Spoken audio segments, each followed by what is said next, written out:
анан искусственный интеллектти азыр тандалып атышат буларда. Ош мамлекеттик университетинин 85 жылдык мааракесинин жүрүшүндө Кыргыз Республикасынын министрлер кабинетинин төрагасы, президенттин администрациясынын жетекчиси Акылбек Жапаров Ош облусундагы мектеп директорлору менен жыйын өткөрдү. Мында өкмөт башчысы келечек муунду тарбиялоо, билим берүү жаатындагы инновациялык технологиялар туурасында кенен маалымат берди. Бүгүнкү иш-чарада абдан маанилүү маалыматтарды алдык. Өзгөчө бүгүнкү күндөгү ошол директорлордун конкурсунда дагы өзгөртүүлөр болгондугун жана ошондой эле биринчи ошол мектептен башкарууга келген завуч директорлор биринчи окуп, бир нече сааттык окуулардан өтүп, анан ошол директорлук должностька кызматка келе тургандыгын бүгүн ачык айтылды. Андан сырткары бүгүнкү күндө ошол жасалма интеллекттин абдан өнүгүп жаткандыгы, мугалимдердин өз үстүндө иштөөдө ошол жасалма интеллект аркылуу каралып тура тургандыгы, мугалим канча саат окуду, эмне кылды, быйылкы окуу жылында ал китеп ачтыбы, ачпадыбы,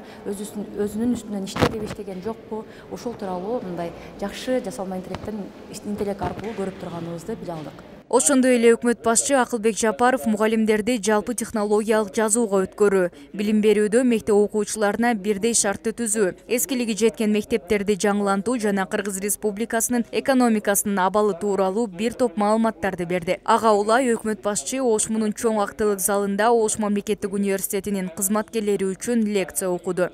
Акылбек Үсөнбекович өзүнүн лекциясында баарыңыздар күбө болдуңуздар, ошол биздин Кыргыз Республикасынын бүгүнкү күндөгү жүргүзүп жаткан саясаты, башкаруу саясаты, экономика багытында жүргүзүп жаткан саясаты, анын ичинде билим берүүнүн орду жөнүндө дагы абдан кенен лекция өтүп берди. Лекцияга 450дөн ашуун Ош мамлекеттик университетинин профессордук окутуучулук курамы катышты. Лекцияда өкмөт башчы мамлекеттин бүгүнкү күндөгү жүргүзүп жаткан экономика багытындагы саясаты тууралуу, ошондой эле билим берүүнүн орду жөнүндө маалыматтар менен бөлүштү.